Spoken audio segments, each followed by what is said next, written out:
E ftuar në emisionin Podcastro me Castro Zizon në Vision Plus, Pirro Çako ka ndarë një nga rrëfimet më të ndjera për jetën e tij personale, duke folur hapur për humbjen e së ëmës, Luiza Çako, e cila u nda nga jeta në shtator të këtij viti.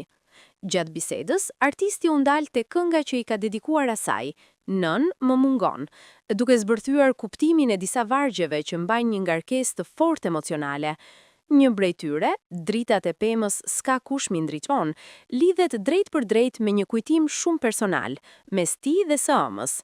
Pirro tregoi se vite më parë i kishte bler nënës një pemë jete, të cilën ajo e mbante gjithmonë pranë, sidomos gjatë periudhave të vështira shëndetësore.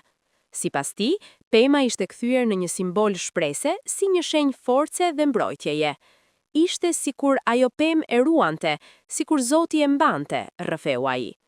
Momenti më tronditës erdhi kur e ëma, pas 5 vitesh, i foli për herë të parë për dritat e pemës. Ajo i tha se po i dukej sikur dritat po fikeshin dhe se kishin mbetur shumë pak ndezur. Pirro tregoi se në atë çast e kuptoi mesazhin e heshtur që ajo po përpiqej t'i përcillte. Kur u afrua për ta parë nga afër, pa se vërtet vetëm një pjesë e vogël e dritave funksiononte ende. Vetëm një javë më pas, Luiza Çako u nda nga jeta. Pirro tha se ky kujtim i është rikthyer natyrshëm, ndërsa ishte pranë pianos, duke u shndruar në frymëzim për vargjet e këngës. Tani që ajo s'është më, s'ka kush të mindez dritat e bredhit, u shpreh ai, duke shtuar se ata ja mbanin njëri tjetrit dritat ndezur, derisa u fikën përgjithmonë.